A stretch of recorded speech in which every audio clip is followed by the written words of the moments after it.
Assalamualaikum warahmatullahi wabarakatuh.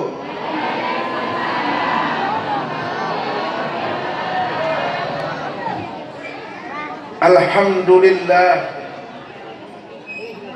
Alhamdulillahilladzi asra bi'abdihi laila minal masjidil harami ilal masjidil aqsa alladzi barakna hawlahu linuriyahu min ayatina innahu huwas sami'ul basir. Allahumma salli wa sallim ala sayyidina Muhammadin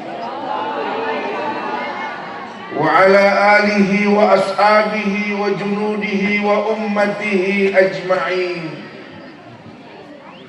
Amma ba'du, ahibba'il kiram, segenap para sepuh, para orang tua, para guru yang kita berdoa mudah-mudahan beliau-beliau diberikan sehat dan panjang umur. Hadir bersama kita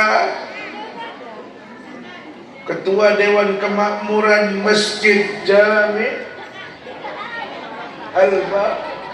Al-Barakah.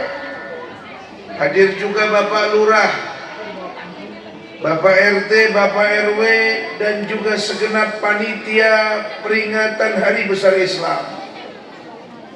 Tak lupa ibu-ibu sekalian calon penghuni surga. Amin. Bapak-bapak dan juga adik-adik remajawan dan remajawati, mudah-mudahan kita semua dalam naungan rahmat dari Allah Subhanahu wa ta'ala. Amin ya rabbal alamin.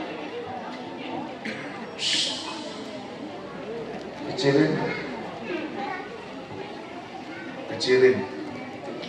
Puji syukur marilah kita panjatkan kehadirat Allah Azza wa Jalla atas segala limpahan nikmat.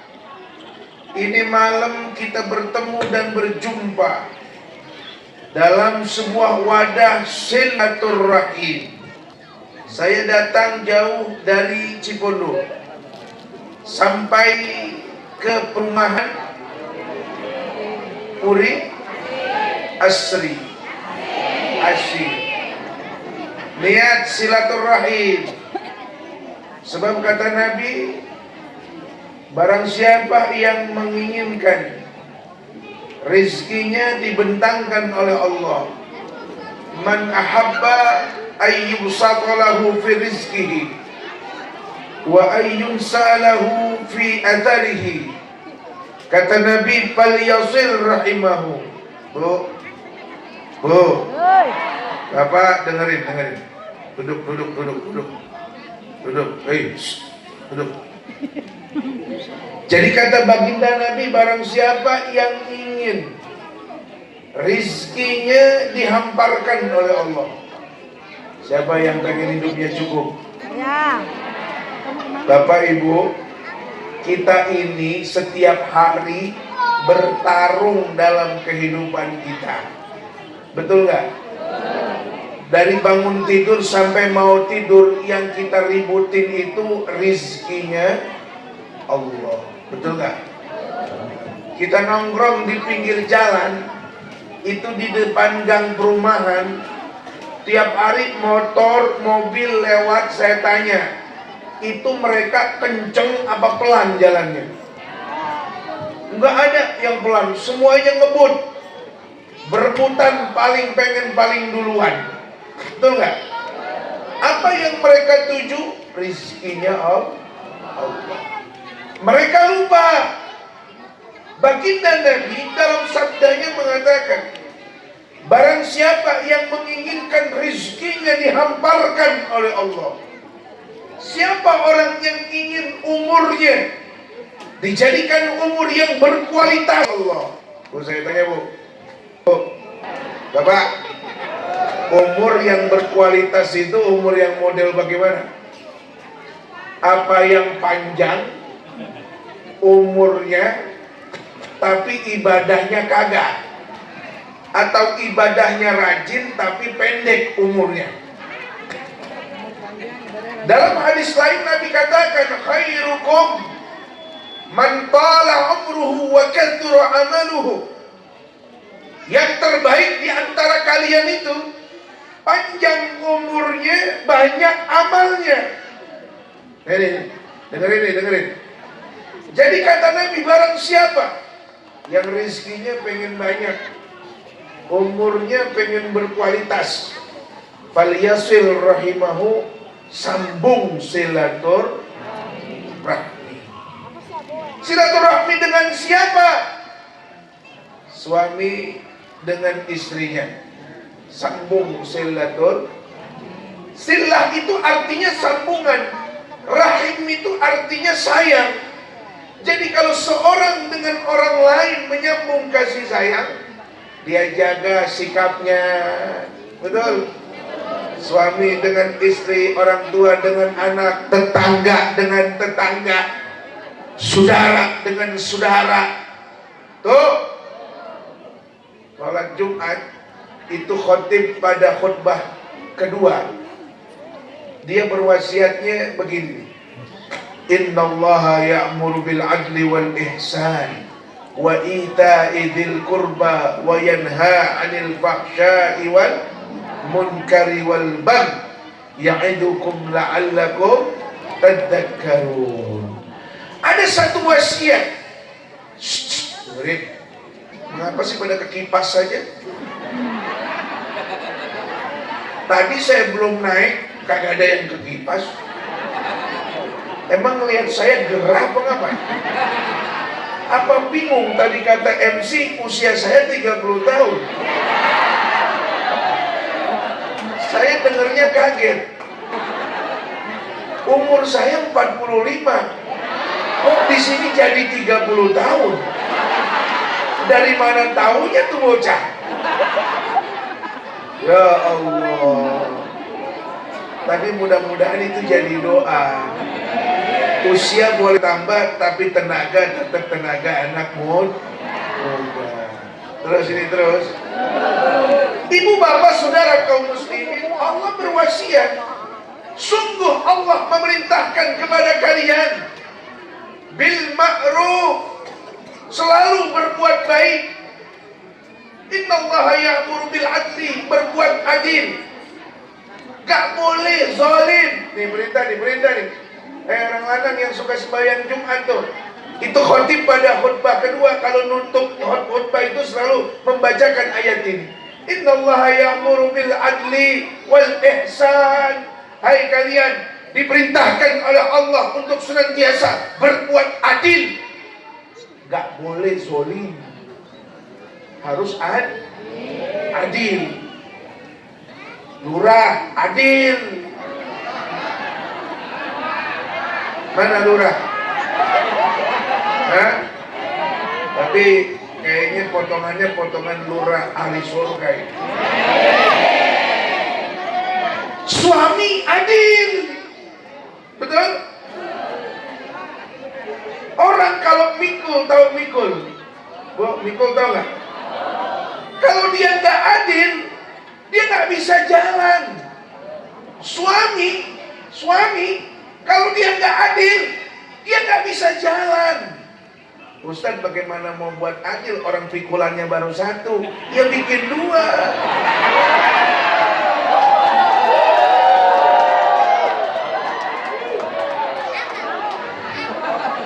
Lagian ini siapa sih yang ngatur ini? Ibu-ibu ditaruh di depan. Gue ceramahnya bingung ini kalau begini. Aduh. Apa-apa Bu ya? Sampai jam berapa ini kita? Hah?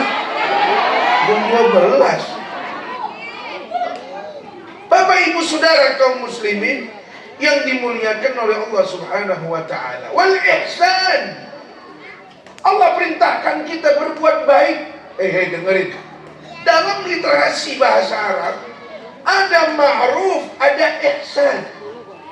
Ma'ruf itu artinya berbuat baik.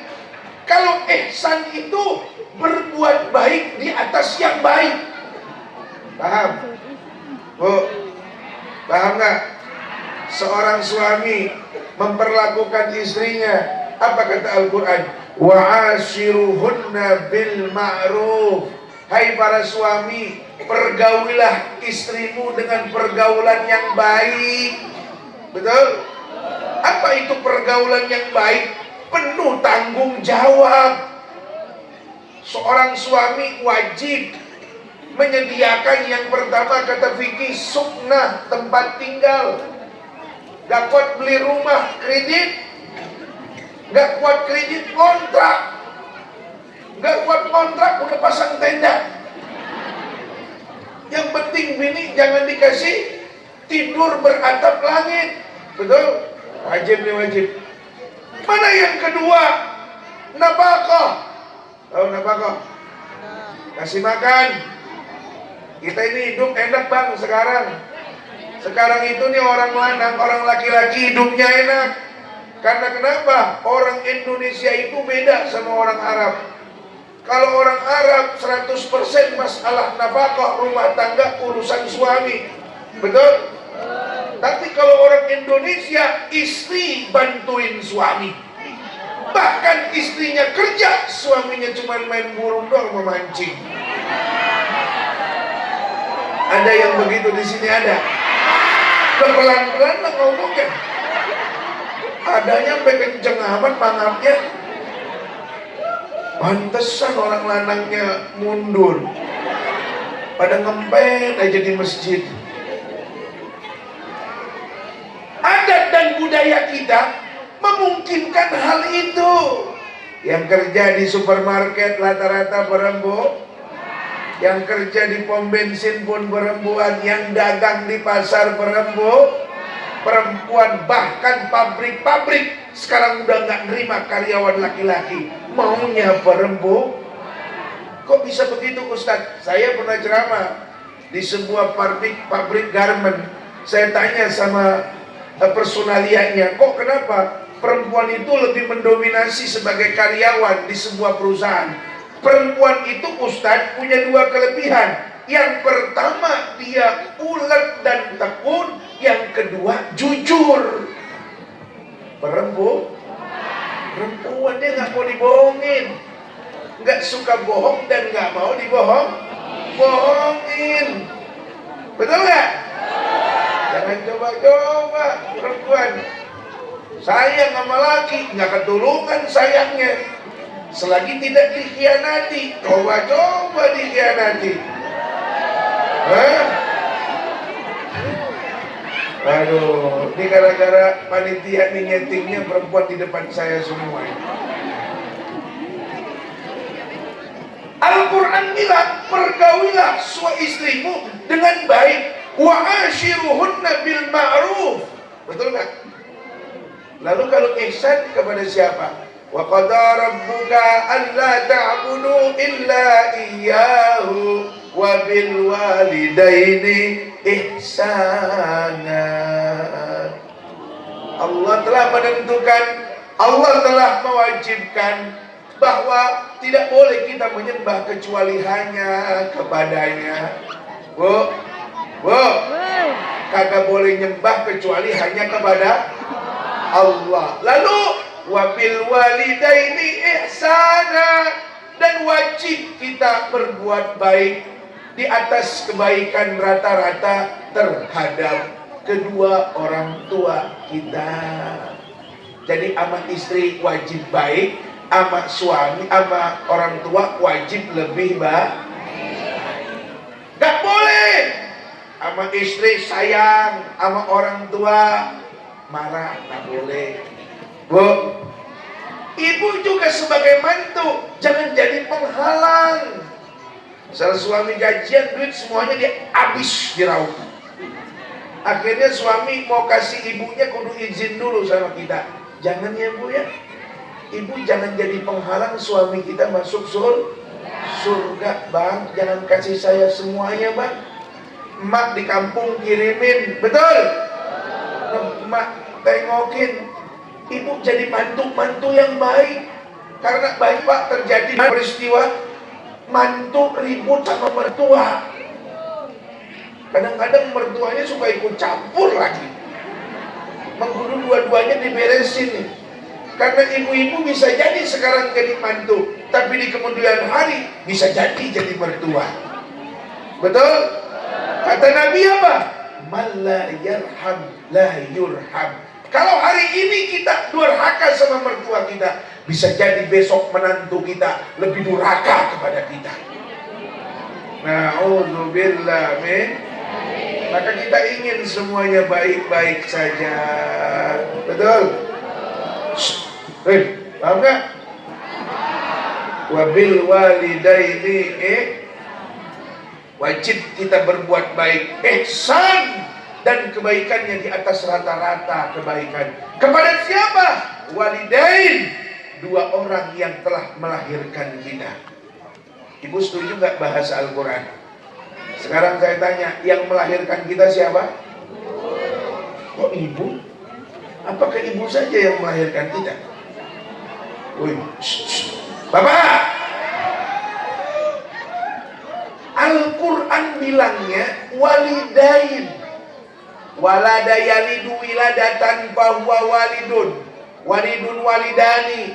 Walidani itu rofa, tapi karena kemasukan huruf jer jadinya walidain. Artinya dua orang yang melahirkan kamu. Sekarang siapa yang melahirkan kita? Ibu dan kapan bapak melahirkan kita?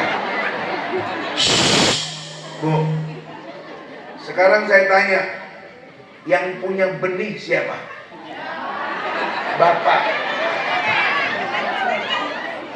Apa pada tawa? Dengerin, gunakan pikiran kita.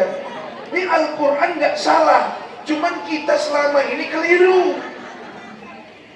Kita ditanya siapa yang melahirkan kita? Ibu kita, nggak salah. Tapi bukan cuma ibu yang melahirkan kita. Lu bahasa Al-Qur'annya walidain, dua orang kok. Ya Pak, sebelum kita dilahirkan oleh ibu kita, ayah kita terlebih dahulu melahirkan kita.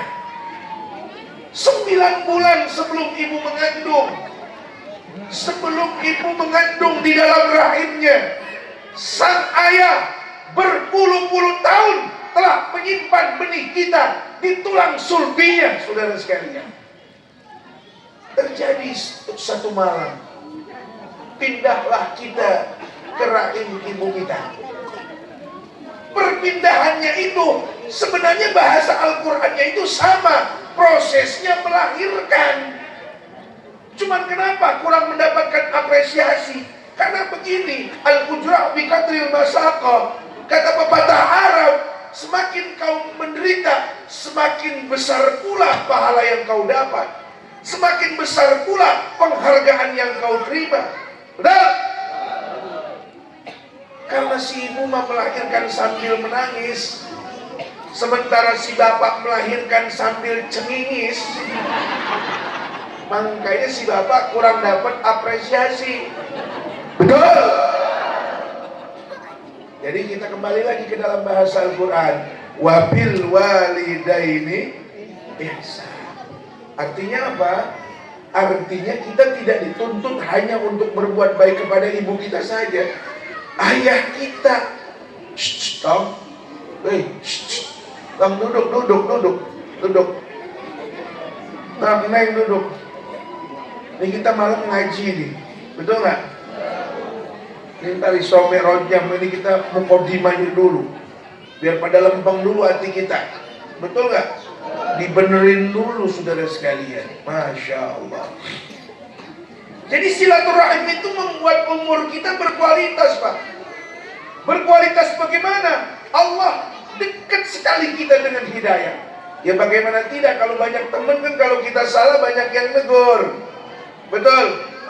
Orang Pak, kalau introvert atau introvert yang nggak demen bergaul, ya, yang orang nggak demen nggak mau bersosialisasi, diem aja di dalam rumah, ngerem aja di dalam kamar, dia nggak tahu, betul nggak? Bahwa di luar itu bukan hanya keburukan, tapi di luar itu banyak sekali kebaikan. Ngajian, jadwalnya kita kudu tahu. Ibu-ibu, ada jadwal pengajian di Masjid Al-Barokah. Bapak-bapak juga ada. Bergaul. Bocah bersih banget siapa sih? Panitia itu bocah suruh belakang sono. Gue jadi keleru.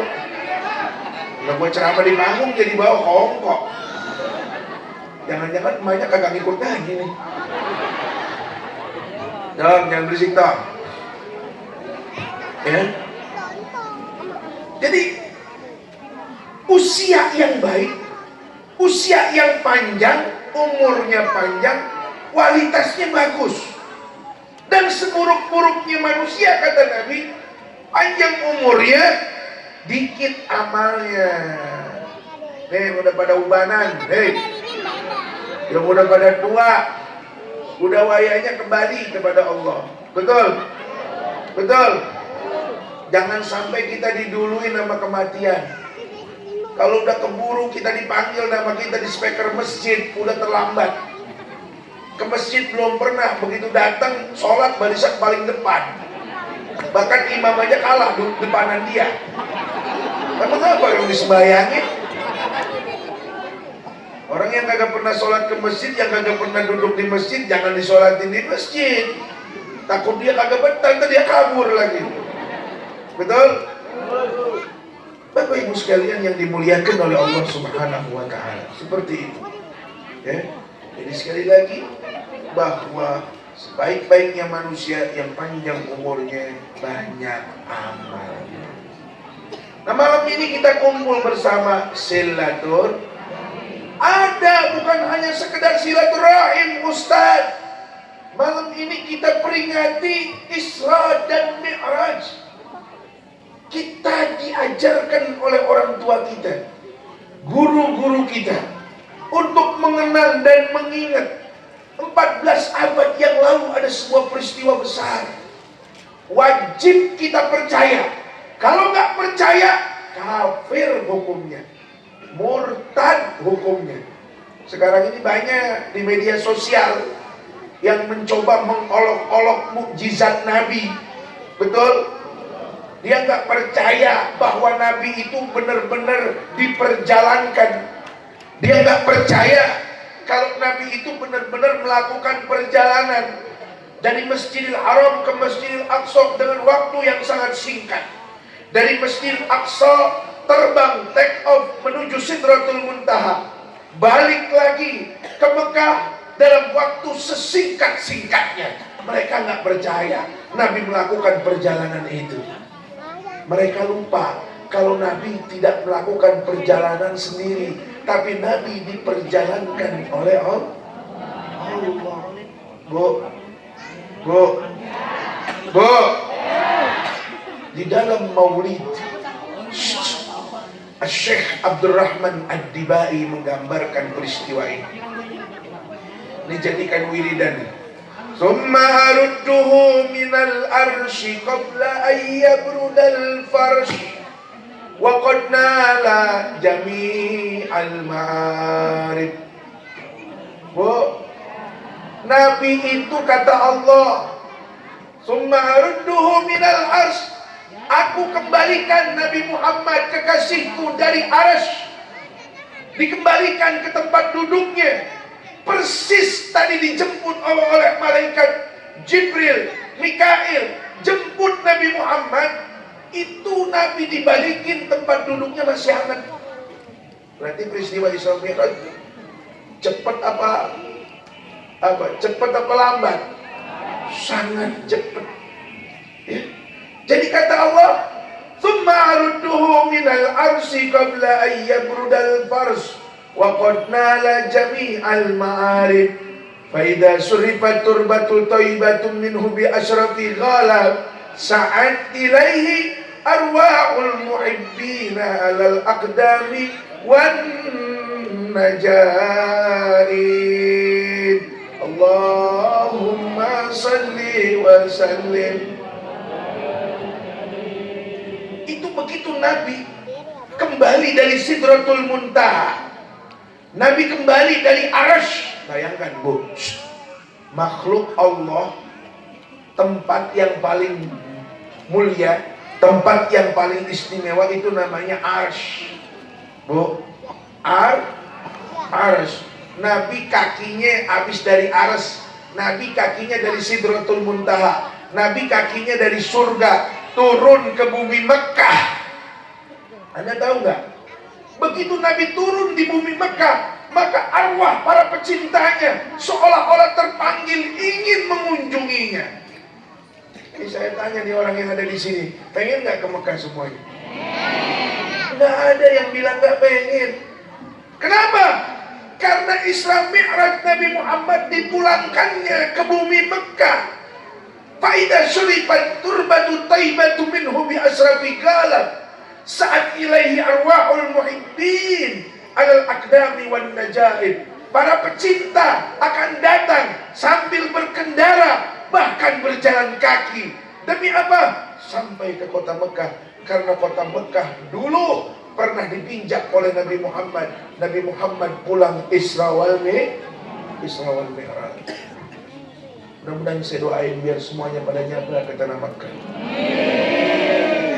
Insya Allah. Udah banyakin salawat, semua juga berhubungan sama Nabi Muhammad. Saya sebenarnya tahun ini nggak niat mau pergi umroh, mau ziarah ke Mekah, ziarah ke Madinah. Belum niat, belum. Karena banyak urusan yang lain. Lagi bangun pesantren, bangun rumah, segala macam. 2 minggu yang lalu saya ditelepon sama murid saya, itu yang ada di media sosial, John LPM. Dia telepon saya minta didampingin untuk berangkat umroh. Saya bilang, John, kalau saya badannya udah berat, umroh itu kalau hotelnya jauh nggak bisa. Alhamdulillah, guru, hotelnya Zamzam Tower, dekat sama masjid. Oh ya udah, kalau begitu mau berangkat. Insya Allah besok hari Senin saya terbang ke Makkah untuk melakukan ziarah, umroh dan lain sebagainya. Gratis, kagak bayar. Bahkan diongkosin lagi. Itu kalau udah nasib begitu tuh. Ibu juga bisa jadi. Yang penting kita punya keyakinan. Insya salah satu syariatnya, salah satu wasilahnya Isra wal Mi'raj. Karena kata Allah, ketika Nabi dipulangin dari Isra wal Mi'raj, itu tempat duduk Nabi berangkat tadi masih anget. Bayangkan saking cepatnya di peristiwa Isra wal Mi'raj. Kaki yang udah nginjak Arsy, Baitul Ma'mur, Sidratul Muntaha, bahkan sudah menginjak surga, kemudian menginjak tanah suci Mekah. Maka dengan sebab itulah arwah-arwah kaum muslimin seolah-olah tertarik ingin sampai ke tanah Mekah. Insya apa yang mereka inginkan? Apa yang kita inginkan? Kemuliaan. Betul? Karena kenapa? Orang yang mulia di sisi Allah akan selamat. Orang yang memperoleh kemuliaan, dia nggak bakalan selamat. Betul? Sekarang saya tanya, penyebab kemuliaan yang pertama apa? Iman. Iman. Oh, iman. Amantu billah. Iman kita kepada Allah. Dan apa-apa yang berurusan, apa-apa yang berhubungan dengan Allah, takdirnya Allah, beriman kita. Sekarang saya tanya, Isra Mi'raj itu kehendak Allah apa bukan kehendak Allah? Isra Mi'raj itu kehendak Allah. Berarti apa? Wajib kita beriman, percaya bahwa Isra Mi'raj itu benar-benar terjadi, saudara sekalian. Betul? Sebab saya ngeri juga nih sekarang nih.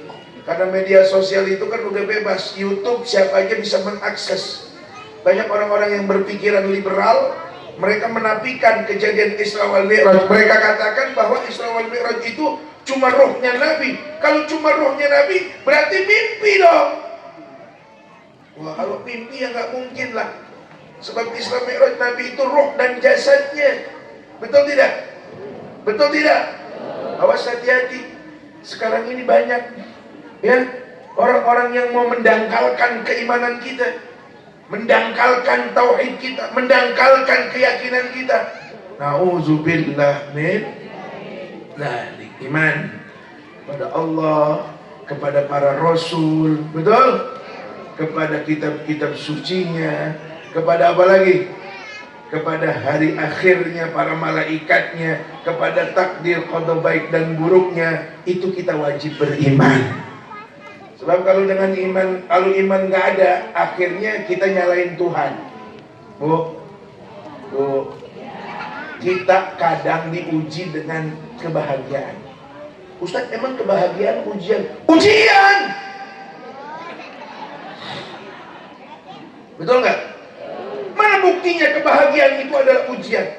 Banyak gara-gara bahagia atau mendapatkan sesuatu yang menyenangkan, membahagiakan, orang jadi lupa kepada Allah. Ujian bukan? Sekarang saya tanya, ibu di rekeningnya sekarang punya berapa duit? Ya? 100.000. 100.000. Kalau tadi sore ibu dapat uang 1 miliar masuk rekening ibu, ibu ada di sini apa ada di supermarket? Jujur. Bener kata personalia pabrik, ibu-ibu paling jujur. Betul tidak? Banyak orang yang terlihat lebih bahagia, diuji dengan kesehatan, diuji dengan kebahagiaan, nyata-nyatanya dia nggak lolos. Kalau diuji dengan penyakit, diuji dengan kemiskinan, orang biasanya ingat banget sama Allah. Betul? Ada orang sakit pinggang, siapa yang dia geroin? Ya Allah. Betul gak?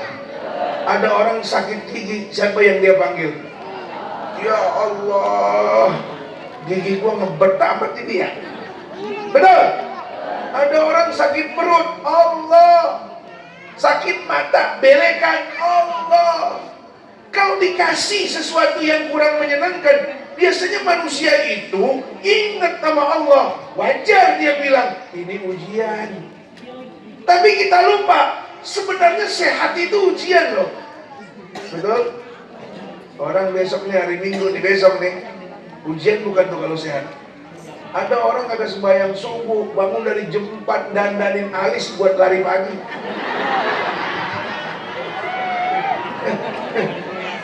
Ini saya lagi cerita bukan ibu-ibu orang sini, ibu-ibu orang sono, orang Legok. Ini yang Legok bukan? Wah, berarti orang sini ya. Dia sehat, bahkan dia ingin tetap sehat. Rencana minggu pagi pokoknya kita senam. Dan sekarang mah lagi melanda itu senam. Bapak-bapak awas baik-baik, ikat kakinya kalau bersubuh. Ini hari Minggu pagi nih. Emang kenapa? Pokoknya ibu-ibu zaman sekarang kagak boleh ngeliat halaman kosong. Betul nggak? Lu betul kenceng amat tuh. Lu kalau di rumah domelin bini mulu kali lo. Makanya lihat depan Indomaret nggak ada yang kosong. Ada aja itu kumpulannya. Yang jadi masalah bukan olahraganya. Sholat subuh dulu, betul? Nyeduh air panas dulu buat laki ngopi. Goreng telur dulu buat anak sarapan. Jangan nasi kagak dimasak, air panas kagak diseduh, bayang subuh kagak, alis aja lagi dia keker. Mana udah dikasih melengkung dia bikin lempeng. Bu, itu yang lempeng-lempeng begitu kata ibu doang cakep. Kalau kata orang lanang mah jelek. Betul nggak? Karena kenapa? Yang melengkung ciptaan Allah, yang lurus bikinan ibu. Makanya udah bikin melengkung lagi. Apa itu? Hujan, gerimis. Bagus dah kalau begitu, kita tinggal doa doang pulang dah. Hah? Kalau hujan ada alasannya kita.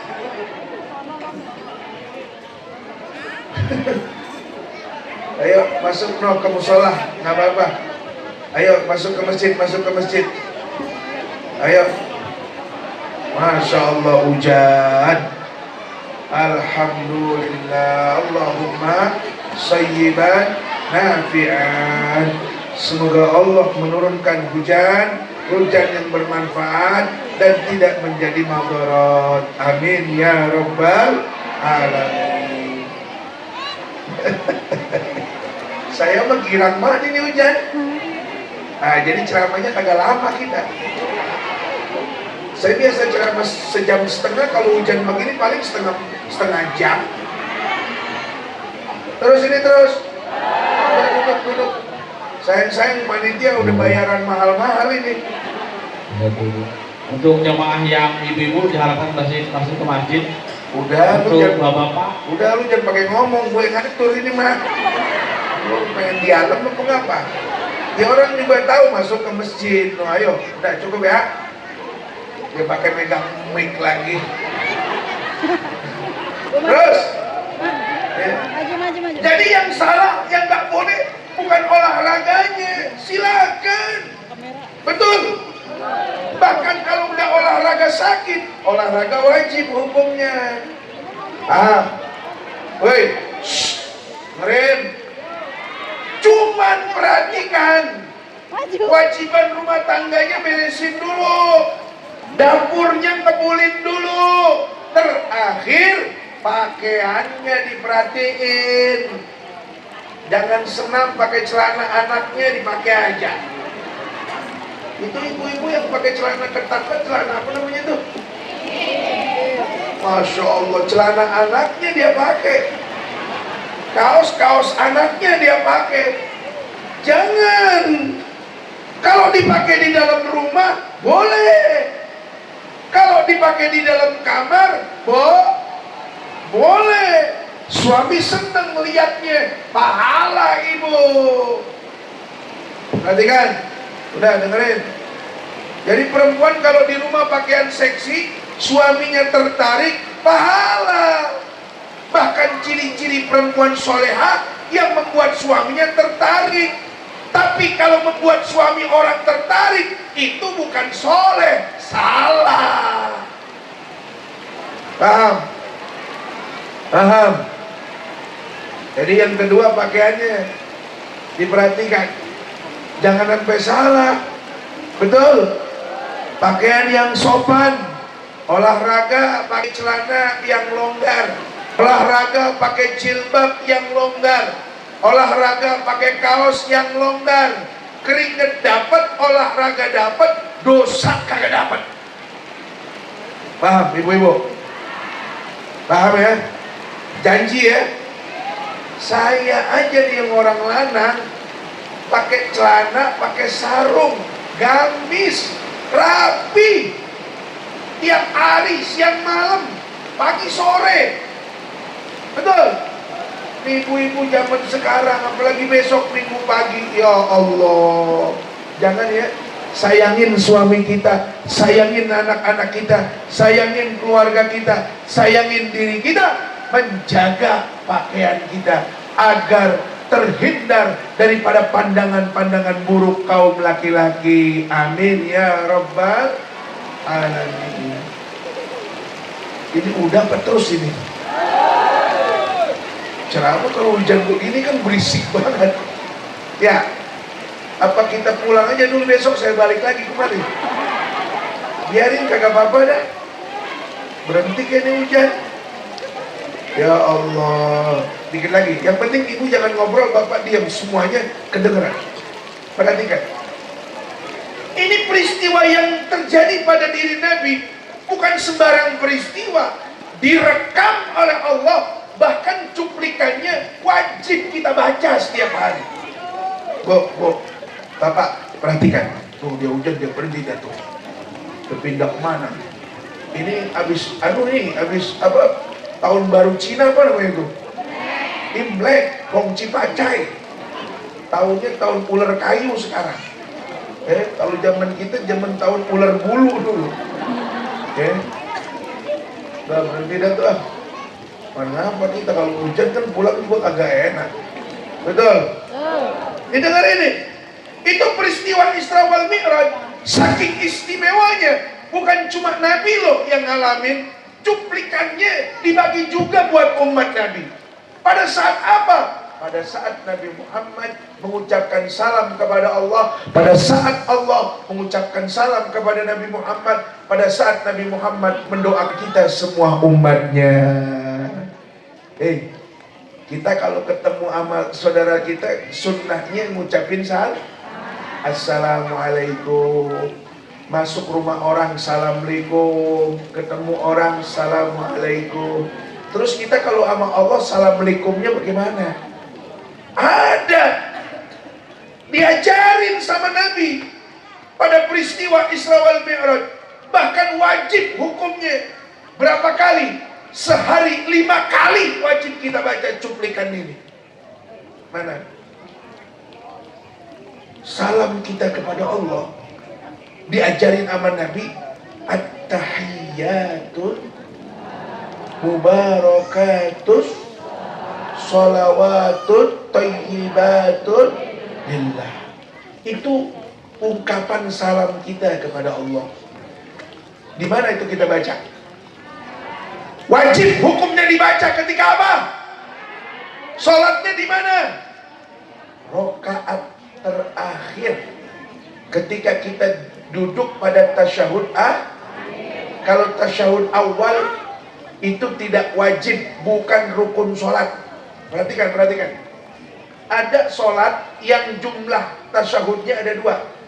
Ayo saya tanya, yang pertama sholat maghrib, tasyahudnya ada 2. Kedua sholat isya, tasyahudnya ada 2. Zuhur, asar, tasyahudnya ada 2. Sholat subuh tasyahudnya berapa? Ibu, yang rukun sholat itu tasyahud akhir. Tasyahud awal itu bukan rukun sholat. Itu namanya ab'adus sholat, sunnah ab'ad. Yang kalau ditinggalkan sengaja atau lupa, disunnahkan sujud sahwi. Jadi tahiyat awal itu tidak wajib, cuman sunnah ab'ad. Dan alhamdulillah orang sini nggak ada yang ninggalin tahiyat awal. Semua rata-rata melaksanakan tahiyat awal. Yang rukun sholat mana? Tahiyat akhir. Yuk sama-sama kita baca. Ini tahiyat ini ucapan salam kita kepada Allah. Sebagaimana dulu Nabi Muhammad pernah mengucapkan salam ini kepada Allah. At-tahiyyatul mubarakatus salawatut thayyibatul. At-tahiyyatul, semua penghormatan, semua keberkahan, semua kebaikan, semua keistimewaan, semua rasa hormat kita buat siapa? Lillah. Yang pertama buat Allah. Terus kita juga baca cuplikan ketika Allah ucapin salam kepada Nabi Muhammad. Assalamu alayka ayyuhan nabiyyu wa rahmatullahi wa barakatuh. Kita diajarkan di dalam sholat kita agar kita ikut apa yang Allah ucapkan. Apa? Ya ayyuhalladzina amanu sallu alaihi wa sallimu taslima. Ucapin salawat kepada siapa? Nabi kita Muhammad. Jadi yang pertama, rasa hormat kita, rasa cinta kita wajib kita serahkan kepada Allah. Setelah itu kepada siapa? Sayyidina Muhammad. Ini wajib di dalam sholat. Makanya ibu ketika sholat, kalau tahu tujuannya, ibu kagak terburu-buru. Ini kadang-kadang at-tahiyat kita lupa. Betul gak? At-tahiyyatul mubarakatus sholawatut thayyibatun lillah. Otak kita lagi mikirin, itu utang udah kebayar apa belum ya? Kunci motor gua di mana ya? Mulut mah baca, sah masa itu sholat, cuman nggak dapat lezatnya sholat. Karena kenapa? Ketika dia ucapkan at-tahiyyatul mubarakatus sholawatut thayyibatun lillah, dia tidak merasa bahwa dia sedang ada di hadapan Allah, tapi dia merasa sedang berada di hadapan makhluknya, dunia yang Allah ciptain. Na'udzubillah min. Makanya Nabi Muhammad senang banget sama sholat. Kan Nabi bilang, "Hubibtu an dunyakum talata." Ada 3 yang aku senangi dari dunia kalian, kata Nabi Muhammad. Yang pertama adalah atib, wangian. Orang yang wangi itu disenangi nama Nabi Muhammad. Bapak mau sholat maghrib berjamaah, ada minyak wangi di rumah Pak? Pakai 15.000 minyak wangi. Betul. Parfum pakai, yang alkohol, non alkohol pakai. Kata siapa parfum yang beralkohol nggak sah dipakai sholat? Alkohol yang ada di parfum itu diciptakan bukan untuk diminum, tapi memang diciptakan fermentasi buat parfum. Sama dengan alkohol yang dipakai buat obat-obatan. Metanol itu anak kecil kalau pusatnya belum pupur atau luka biasanya dipakein alkohol. Gak apa-apa, betul? Yang nggak boleh alkohol yang dijadikan minuman, itu yang kagak boleh. Najis hukumnya, haram diminumnya. Berangkat ke masjid pakai minyak wangi, terus bayang Jumat bentak banget. Bayang Jumat sikat gigi. Makanya kan nggak boleh. Makruh hukumnya orang yang mulutnya bau jengkol menghadiri Jumat. Sholatnya barisan paling belakang. Sholatnya barisan paling belakang. Makanya kita hitung nih, ntar kita mau berjamaah. Sikat gigi kita. Kalau ada siwak, pakai siwak. Pakai parfum. Ketek bau, deodoran. Betul nggak? Ini masih keringetan, mandi belon, membayang Jumat aja. Takbir, Allahu Akbar. Yang samping kanan kiri terganggu. Betul. Wangi. Itu buat laki-laki. Perempuan bagaimana Ustaz? Boleh pakai minyak wangi. Boleh, tapi sekedar menutupi bau badannya. Jangan sampai wanginya itu kecium sama laki-laki yang bukan mahramnya atau bukan suaminya. Terus bagaimana Ustaz kayak perempuan-perempuan sekarang? Kalau dia lewat udah kayak Musa. Orang yang udah dimana tahu parfumnya masih ketinggalan. Minyak nyong-nyong. Haram hukumnya. Saya katakan haram hukumnya. Perempuan pakai parfum tercium sama laki-laki yang bukan mahram atau bukan suaminya. Perempuan pakai parfum tujuannya hanya untuk menutupi bau badannya saja. Mikir-kir. Ini agama harus jelas. Agama harus jelas dan tegas. Terserah ibu-ibu, kapok gua udah jangan undang lagi loh Ustaz. Ya. Ramainya nyakitin hati. Yang kita hobi dia marah-marahin.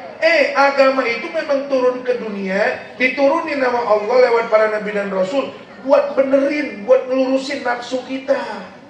Nafsu memang pengennya terlepas, bebas. Betul nggak? Coba nih nafsu kalau dilepas, agama nggak wajibin sholat maghrib. Ini nafsu pasti kagak mau sembahyang maghrib. Cuman karena nafsu ini diancam, awas lu nafsu, lu kagak sembahyang maghrib, dosa lu, dosa neraka lu, takut akhirnya tuh nafsu. Betul nggak? Nafsu, awas lu ya, kalau bukan bini sendiri, nggak boleh lu ketidurin, lagi bini orang. Betul nggak? Pengen mah pengen, cuman karena dia tahu ada aturan haram, dia nggak terjang tuh. Betul nggak? Ini barusan saya kasih tahu, ibu-ibu pakai parfum boleh, cuman yang menutupi bau badan saja. Gak boleh terlalu wangi, gak boleh, haram. Ini mah kondangan minyak wanginya dari ujung jempol sampai ujung rambut disemprot semuanya, gak boleh. Ini agama kita yang melarang. Kenapa? Khauful fitan, terjadi fitnah saudara sekalian. Betul? Terjadi fitnah. Nauzubillah min. Itu yang pertama. Yang aku sukai dari dunia kalian, kata Nabi Muhammad, wewangian. Mana yang kedua kata Rasul? Perempuan. Kenapa Nabi katakan perempuan? Karena umat sebelum Nabi, para tokoh agamanya, para kiainya, para pendetanya, para rahibnya, nggak ada yang menikah. 500 tahun agama 500 tahun dunia tanpa Nabi dan Rasul. Sebelum dilahirkan Nabi Muhammad, para pemuka agama mereka nggak ada yang menikah, tapi berzina. Ini anak siapa ini? Bu, 500 tahun sebelum Nabi Muhammad diutus, kosong, nggak ada Nabi dan Rasul. Agama sudah mulai dirubah, aturan sudah mulai dirusak. Apa? Mereka tidak menikah. Alasannya apa? Menghilangkan perbudakan nafsu. Padahal mereka berzina dengan para biarawati mereka. Betul nggak? Dan itu terbukti. Banyak pemakaman hasil aborsi di samping rumah ibadah mereka. Mendingan Islam, kiainya fair. Betul nggak? Islam fair, kiainya, ustadznya kawin. Betul nggak? Kurang, nambah. Biarin umat marah juga, tapi kita fair. Nggak ada yang kita bohong-bohongin. Betul nggak? Mau satu, berani. Dua, sebab dua milik para pemberani, bukan pengecut kayak kalian. Tawa, ketawa tuh bininya pada tawa semuanya. Kata bininya, Ustadz tahu aja, kelihatan dari muka istrinya. Ini muka galak semuanya nih. Apa-apa bu, galakin aja laki mah. Betul nggak? Kalau ibu udah dibikinin rumah kayak Pondok Indah, baru kawin lagi. Betul nggak? Agak mau. Geblek amat. Jadi Rasulullah bilang, nikah. Nggak mau hidup tanpa perempuan. Dia menikah. Karena perempuan, karena laki-laki itu punya kodrat, dia punya rasa suka kepada lawan jenisnya. Betul tidak? Betul tidak? Para kiai, para ustadz, jangan suka celamitan sama murid. Sekarang kita lagi dibuat malu sama oknum-oknum. Betul nggak? Yang mereka nitipin anak perawannya, anak gadisnya di pesantren, tapi ustadz dan kiainya pada celamitan. Akhirnya anak pesantrennya digagahi, bahkan dizinai. Na'udzubillah, takut sama bininya pergi ke pasar, santrinya disuruh masuk ke dalam rumah. Para ustadz juga awas, jangan suka celamitan, jangan jadi predator. Ini terjadi di kampung kita. Betul nggak? Berapa banyak kasus-kasus seperti itu? Anak-anak kecil yang harusnya mendapat kasih sayang, perhatian, pendidikan, pengajaran dengan benar, mereka jadi korban pedofilia. Betul tidak? Awas, jujur sama diri kita. Betul? Kalau memang ya ma'syarus sabab, man istata'a minkumul ba'ata falyatazawwaj. Hai laki-laki, kalau kau merasa mampu, segera kau menikah. Karena kalau kau tidak menikah, bahaya syahwatmu itu. Ada nggak duda di sini? Hah? Banyak. Ada laki-laki yang gak ada istrinya? Nikah! Jujur sama diri kita sendiri. Betul? Betul? Hai laki-laki, kau merasa mampu, istrimu tidak mau memenuhi hasratmu, nikah lagi.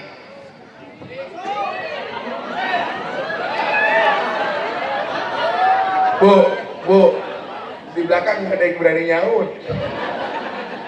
Muka-muka tertekan semuanya. Tenang. Betul nggak? Artinya harus punya pasangan. Awas, kata Nabi, miskinun. Rajulun laisa lahu imra'atun. Betapa miskin laki-laki yang kagak punya istri. Beda dengan perempuan. Kalau perempuan walaupun sendiri dia mampu menjaga, kadang perempuan itu udah sibuk ngurusin anak. Makanya lihat, perempuan ditinggal mati suaminya, anaknya 5, gede semuanya sama dia. Betul nggak? Nggak terburu-buru pengen kawin lagi, nggak. Saya mau ngurusin anak saya aja 5, biar dia gede, dia pada sukses. Syahwatnya ada, mampu dia redam untuk perempuan. Tapi kalau laki-laki kagak boleh mingser dikit tuh bini. Betul nggak? Was lu baik-baik lo. Ya, itu dua. Mana yang ketiga? Salat itu menjadi kesenangan Nabi Muhammad. Bu, salat itu menjadi penyejuk mata Nabi Muhammad. Kenapa Nabi Muhammad senang banget sama salat? Karena Nabi merasa ketika dia salat, dia berhadapan dengan Allah Subhanahu Zat yang paling ia cintai. Harusnya rasa ini ada kepada kita. Orang yang nggak sholat itu dia nggak rindu sama Allah. Orang yang nggak rindu sama Allah, dia nggak dirinduin sama Allah. Maka awas ibu bapak sekalian, seperti apapun keadaan kita, jangan pernah ninggalin sholat. Betul? As-salatu mi'rajul mu'minin. Sholat itu kan mi'raj, sarana, tangga, anak tangga yang kita naiki, kita tapaki 1, 2, 3 sampai kita tinggi derajatnya di hadapan Allah Subhanahu wa taala. Maaf ibu, bu, yang menjadi target setan yang utama itu adalah sholat. Setan itu kalau udah bikin orang mukmin tidak sholat, dia berhasil.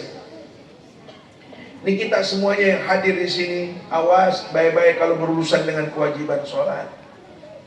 Kata Nabi dalam sabdanya, man tarakas sholata muta'amidan bari'at minhu zimmatu Muhammadin.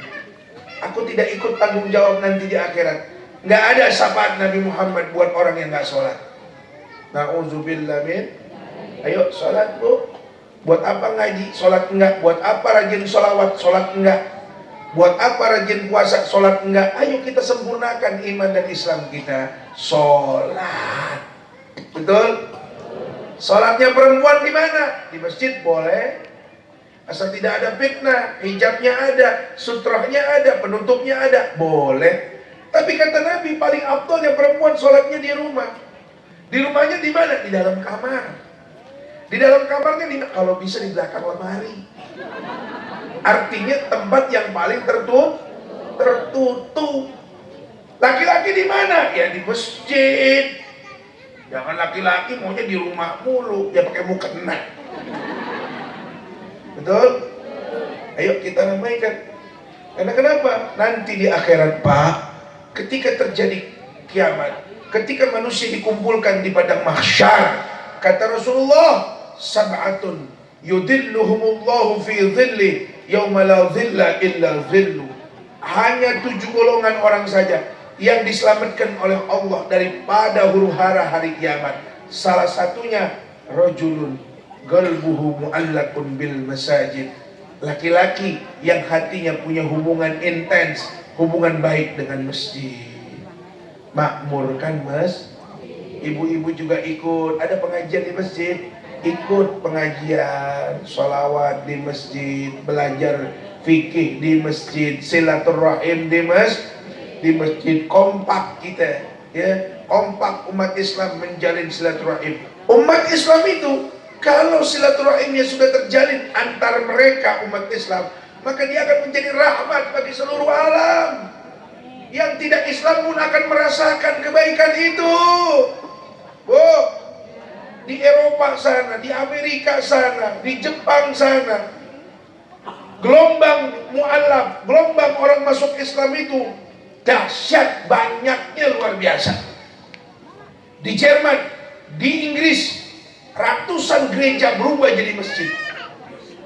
Kenapa? Mereka begitu antusias masuk Islam, jadi mu'alaf. Karena mereka melihat perilaku umat Islam yang begitu teduh dan menyejukkan. Betul? Mereka tertarik, Islam ini agama apa? Kamu ini agamanya apa? Akhlaknya begitu manis, mulia, begitu rendah hati. Tuh umat Islam yang ada di sana. Menjadi rahmat bagi yang lain, menjadi pintu hidayah bagi yang lain. Ini kadang-kadang kita jangan orang yang belum Islam masuk Islam, yang udah Islam aja kita kafir-kafirin. Betul? Cuman gara-gara beda selera. Apa dia bilang? Isra Mi'raj itu bid'ah. Bid'ah itu sesat. Lah, kalau sesat kafir dong. Nah, ini banyak yang kayak begitu. Maulid itu bid'ah. Bid'ah itu sesat. Setiap sesat masuk neraka. Orang yang udah Islam, gara-gara Mi'raj, gara-gara muludan, dia keluarin dari Islam. Lah bagaimana yang belum Islam mau masuk ke dalam? Makanya jangan ribut gara-gara beda. Betul? Ini ibu bapak di hadapan saya harmonis begini, indah begini karena beda. Saya dengan istri saya dari dilahirin sampai sekarang nggak pernah sama. Betul nggak? Nggak pernah akur. Coba dah ibu sama suami ibu berdiri di depan kaca bersamaan.